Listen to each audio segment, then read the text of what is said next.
Hey, what is going on, guys? I'm Johnny. You've tuned into Rules for Rebels. Today we're talking Bitcoin and cryptocurrencies. It's been a bloody past 12 hours, 24 hours, a bloody overnight. And this morning I was kind of looking to find a YouTube video, somebody kind of talking about what's happening, what's going on, what's leading to this pullback in price. And there's really kind of not much out there. So I don't really know why the price is pulled back, but in this video today, I wanted to kind of discuss that and hopefully maybe put some of you guys at ease. So yeah, I guess let's get into it. So why is Bitcoin pulling back? Quite frankly, I don't know the reason. We'll talk about a couple potential reasons. But in the grand scheme of things, if you look at a 30-day chart of Bitcoin, and I don't have a chart right in front of me, I was just kind of briefly looking at my phone in a car before I took off from my house, so I couldn't really zoom in on the charts. But if you look back within the past 30 days, Bitcoin was at, and on the chart it looked like around 8 grand. I'm guessing it was closer to like 8,800 or something like that. But in the past 30 days, we were at 8,800, and then Bitcoin just pretty much skyrocketed to what, 19,500, kind of pulled back to like 17 and kind of settled there. And that was kind of a minor correction, right? That wasn't even a pullback. And then we saw Bitcoin really pull back overnight. Now, I do think this is kind of a healthy correction. But I do think that this healthy correction has been made more extreme by a couple factors.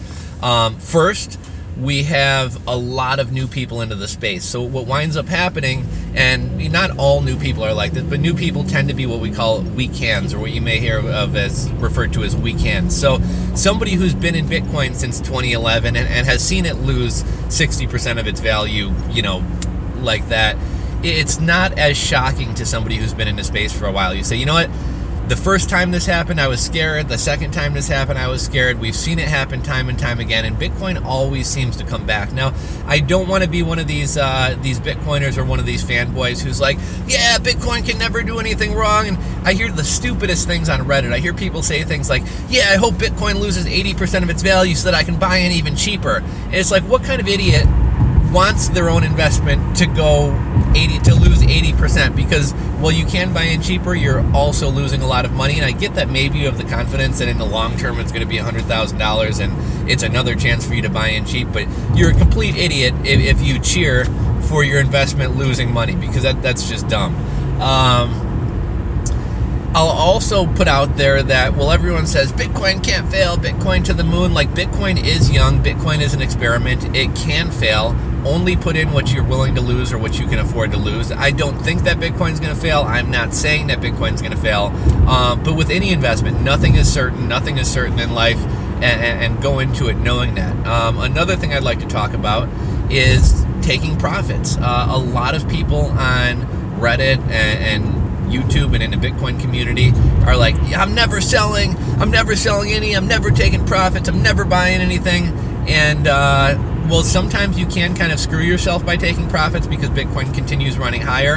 Imagine if when Bitcoin hit 19,500, you had sold off a little bit and taken profits and just kind of let that money sit on the sidelines. And then when Bitcoin does dip back down to a point like today, you're in a position where you can get in heavier and make money and even kind of double up on your investment. So, it's not stupid to take profits. It's not stupid to take out your initial investment. If you're up money, it's not stupid to take some money off the table. In the investing world, there's kind of a term called rebalancing, where if one thing goes way up, you maybe pull some of the money out of that and put it into something else that's lower, that hasn't seen the growth. And then if that thing grows, you pull some money out of that and put it into something else. So, a lot of the traditional smart moves with investing go completely out the window when people get super excited about Bitcoin and they don't want to take any profits off the table. They don't want to take their initial investment back. They don't want to rebalance their portfolio. And I'm not just talking amongst cryptos. I'm talking about take some money out of Bitcoin and start a business, or buy a rental property, or do something along those lines. Like I said, I think this sharp pullback is partially caused. There was going to be a pullback, there was going to be a correction, but like I said, with so many new users in the space, people who bought in at 18,000, 19,000, when something like last night happens, they get freaked out, understandably so, and they're like, oh my gosh, I'm going to sell. And we've seen it time and time again where somebody buys in at 18, it drops to 14, they freak out and sell, and then a day later it's back up to 16 or 18,000, and they're kicking themselves because they just lost a couple $1,000s, when if they had just been patient and held it, it might have come back. Now, with, you know, we always hear this with stocks, but it's true with Bitcoin as well. You haven't lost anything until you've sold. If you own one Bitcoin and you buy it at 20,000, when it goes to 10,000, well, it's kind of scary, and well, on paper it looks like you lost $10,000. Until you actually sell that Bitcoin, you're not out the 10 grand. If Bitcoin comes back up to 20,000, you're right back to where you started. Now, something that happens when weekends or whatever start selling during, you know, volatility like this, is other people have what are called stop limit orders in place. So let's say Bitcoin's at 19. I talked about this a little bit in a video yesterday. I made a video talking about here's 4 exchanges you need to sign up for. Bittrex recently shut down new user registrations. And I imagine Binance and some of these other exchanges that are starting to get really popular are going to get overloaded with people. So what I suggested is go, you know, whether you're ready to start trading or not, whether you need another exchange right now or not, go get accounts established with multiple places, so that if Binance does get overloaded and stop taking new users, you already have an account over there if you want to use it. Also, if you start getting into altcoins, Bittrex may not have the altcoin you want, but Cryptopia or Binance may have the altcoin you want. So that's something to think about as well.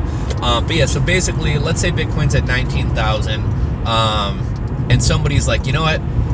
I don't think Bitcoin's going to tank, but if Bitcoin drops below 18,000, I would rather sell it and take some profits rather than let it fall further. So what they can set is a stop limit order, to where if it falls from 19 to 18, their order automatically sells, and then they can even put a floor like, okay, I don't want anything to sell if it's going to slide below 17.5. But that's basically what a stop limit order is, and people place those right as kind of a security measure.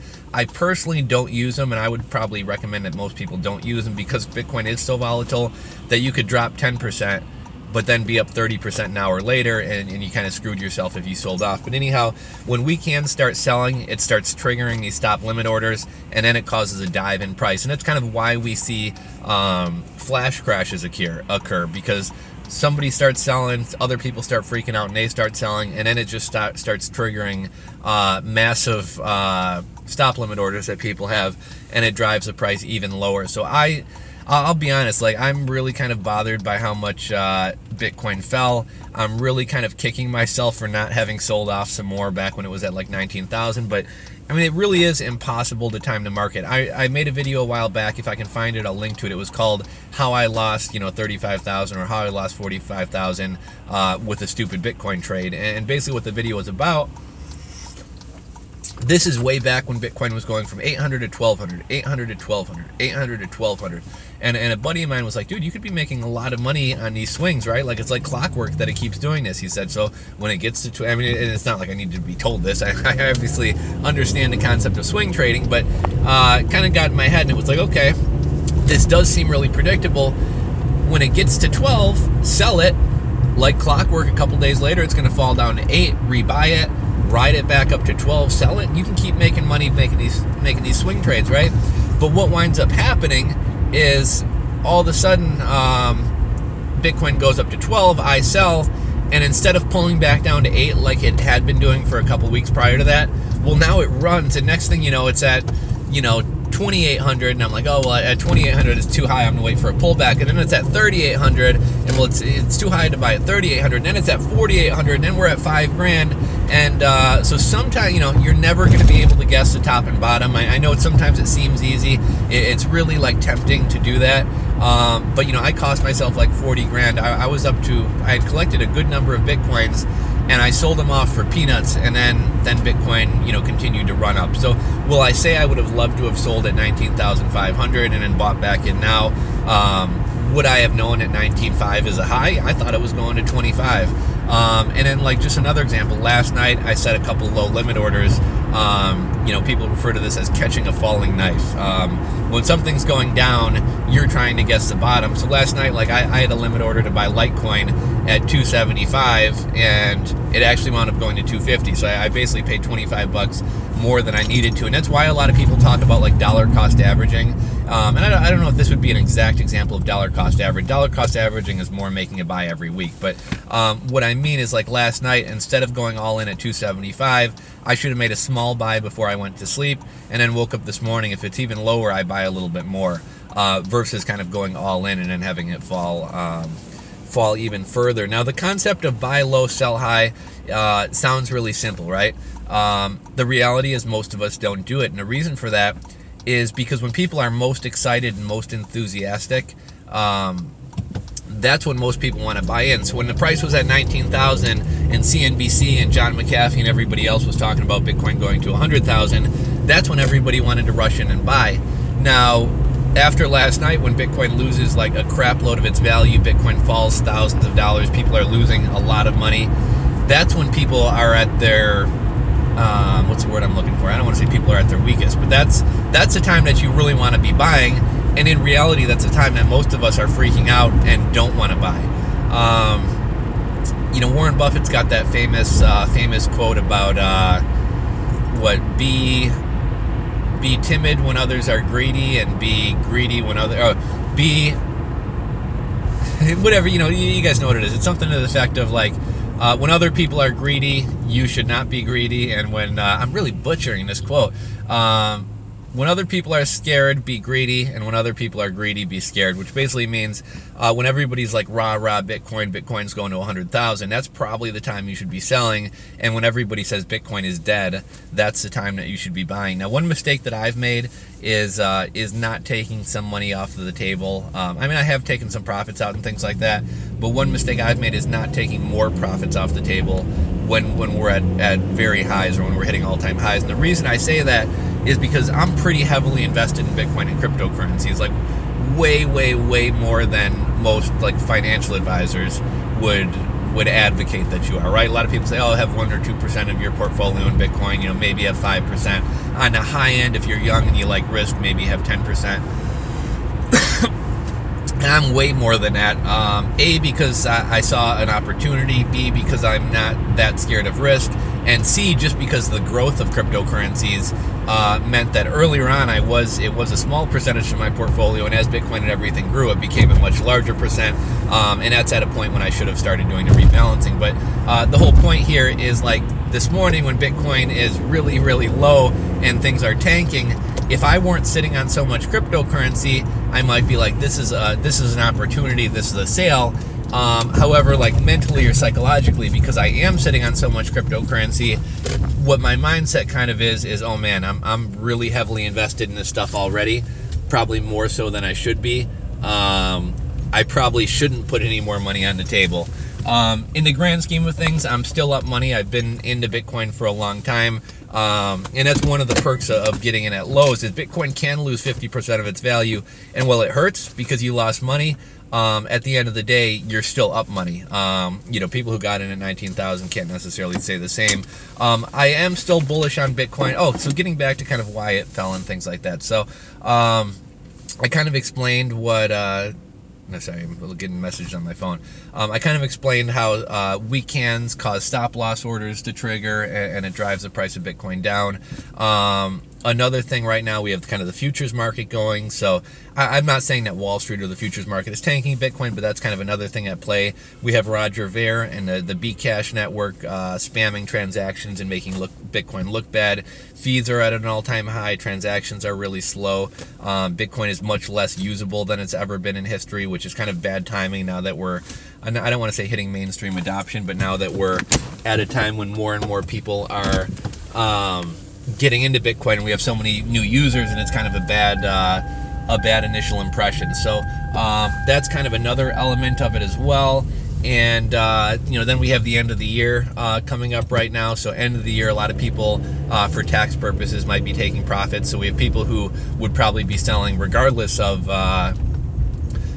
whether Bitcoin was hurting or doing well, just because they want to take some money off the table before tax time. Maybe their tax rate's going to be lower this year, so they want to take out some money when they're going to pay a lower percent of short-term capital gains or something like that. So a lot of reasons why all this stuff is going on. I'm not calling it does have me worried, I'll be honest. I'm far from calling like the death of cryptocurrency or something like that. In reality, this is a healthy correction. If you look at what we're up in the past 60 days, we're still up huge. If you look at where we started off the year and where we're at now, we're still up huge. Does Bitcoin have problems? Yes. Are there scaling issues? Yes. The whole Coinbase thing caused a lot of lot of kind of craziness and volatility and stuff like that the other day, so that doesn't help either. You know, if you can't tell, I'm a little bit thrown off today by all of the day's events, and I'm kind of happy that it's Friday right before Christmas. So, and I'm waiting to go in here and get my coffee. The lady next to me is looking at me weird for talking to myself in the car, so it's kind of throwing me off a little bit here. But I do have good news about Litecoin. It's a rumor, but there is a rumor going around that the reason Charlie Lee sold, and this is pure rumor, I wouldn't suggest anybody run out and buy a bunch of Litecoin based off this, although if you like where Litecoin price is right now and you want to buy some, this is just another reason to do it. But there's a rumor going around that Charlie Lee sold off all of his Litecoin because Facebook asked him to. I guess Coinbase which Charlie Lee kind of didn't completely leave Litecoin, but he went to work for Coinbase. Coinbase just hired the vice president of Facebook, or former vice president of Facebook, and there's a rumor out there that Facebook asked Charlie Lee to sell his Litecoin because they didn't want him to have a conflict of interest, and because Litecoin may be a cryptocurrency that kind of becomes part of the PayPal payment, or of the Facebook payment network.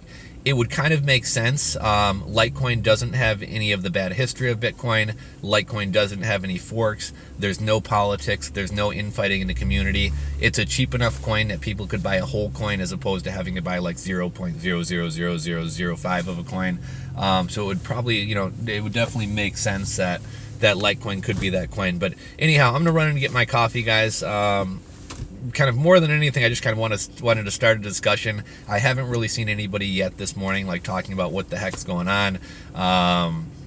So I just wanted to kind of get out a video with kind of my initial impressions, and also kind of stir up a discussion. So like I said, I'm kind of in the dark. I've been kind of purposely trying to ignore the past 24 hours and not kind of get all caught up in everything. But feel free to drop your comments in the comments section below. If you have a theory of why the price is tanking, if you have a prediction you want to make, whatever, drop it down there. I got to get my morning coffee, guys. I'll catch you guys on the next video.